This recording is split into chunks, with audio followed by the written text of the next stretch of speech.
Bonjour à tous et bienvenue dans ce nouveau rendez-vous de 6 minutes chrono. Nous recevons aujourd'hui Jean-Pierre Robin. Bonjour. Bonjour.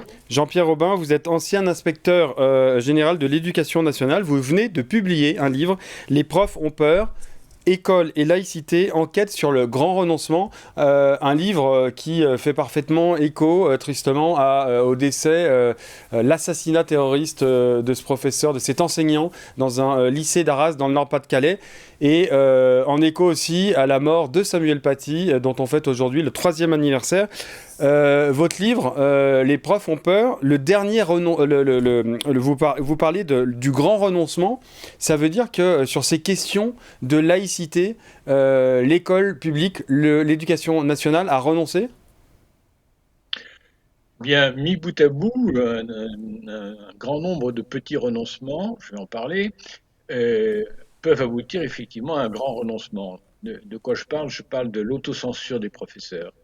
Hein, aujourd'hui, plus d'un professeur sur deux déclare s'autocensurer ou s'être déjà autocensuré dans ses cours, dans son enseignement. Et comme l'a dit le ministre Gabriel Attal il y a 2 jours à l'occasion de la remise du prix Samuel Paty à la Sorbonne, cette situation constitue un poison, a-t-il dit, pour l'école. Voilà. Alors pourquoi les professeurs s'autocensurent? Parce qu'ils ont peur. Ils ont peur pour 80% d'entre eux. Ils avouent la crainte d'avoir à affronter une situation d'expression de la religion avec certains élèves dans leur classe. Hein, par exemple, avoir à montrer des caricatures présentant des personnages religieux. 6 sur 10 disent que ça leur fait peur.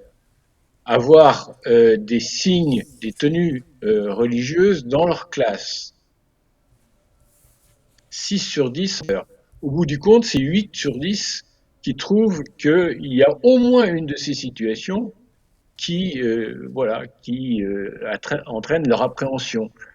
Et cette peur est largement aujourd'hui partagée. Et je pense que si on faisait la même étude aujourd'hui après l'assassinat de Dominique Bernard, on aurait des chiffres encore plus conséquents.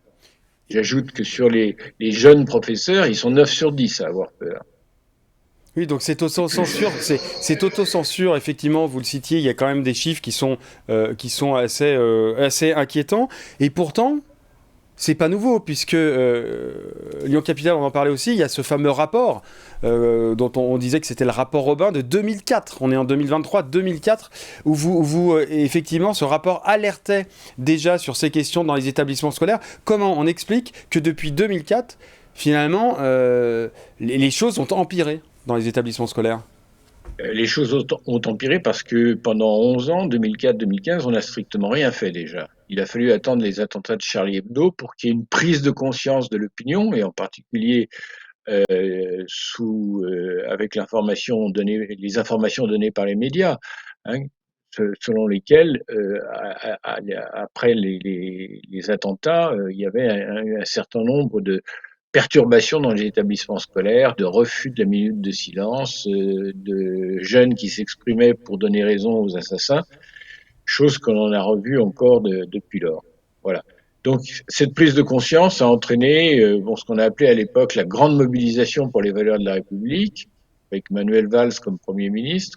Puis de nouveau, on a eu des ministres qui ont été, ou des premiers ministres qui ont été moins intéressés par la situation. On a, dernièrement, on a eu 3 ministres qui se succèdent et qui ont des opinions qui sont relativement divergentes sur la laïcité. En tout cas, euh, une action plus ou moins résolue, disons, par rapport au principe de la laïcité. Rien de pire que ces politiques en coup d'accord. C'est vrai que en 2004, nous parlions déjà de l'autocensure des enseignants, mais c'était dans une soixantaine d'établissements choisis parce qu'ils étaient des établissements difficiles. Aujourd'hui, avec les études de l'IFOP, on dispose de plusieurs études qui donnent des renseignements très précis. Il n'y a plus de territoire épargné, il n'y a plus de discipline épargnée, bien que les professeurs d'histoire-géographie soient ceux qui se censurent le plus. Mais c'est ceux, on l'a vu là dernièrement, qui sont le plus ciblés par l'islamisme, parce qu'ils enseignent notamment l'éducation civique et morale. En tout cas, voilà, ce sont des chiffres qui sont inquiétants, je le disais, mais qui sont tendanciellement mauvais. Très rapidement, alors je sais que c'est très compliqué de résumer ça en quelques mots, mais qu'est-ce qu'il faut faire? Allez, qu'est-ce qu'il faudrait faire pour inverser la tendance? D'abord, il faudrait poser le bon diagnostic sur l'islamisme, sur sa manière de pénétrer la société française et en particulier l'école française, parce que c'est un objectif stratégique pour les islamistes, l'école, l'éducation en général. Bon, et entreprendre, voilà, une stratégie à long terme par rapport à cet objectif de combat contre l'islamisme. Ça veut dire que, par exemple, il faudrait revoir complètement la formation des enseignants, autant la formation continue que la formation initiale. Aujourd'hui, une partie de leurs craintes, je pense aux plus jeunes en particulier, c'est qu'ils se sentent démunis par rapport à ces interventions, à ces contestations des élèves. Et plus largement, ils se sentent démunis pour traiter un sujet qui ne fait pas partie de leur formation. Hein. Beaucoup d'enseignants dans mon livre, parce que j'ai interrogé beaucoup d'enseignants, m'ont dit qu'ils ne feraient plus ils refusaient à l'avenir les cérémonies à la mémoire de Samuel Paty, parce qu'ils se trouvaient trop angoissés à la perspective de affronter leurs élèves sur un sujet qu'ils n'ont pas préparé.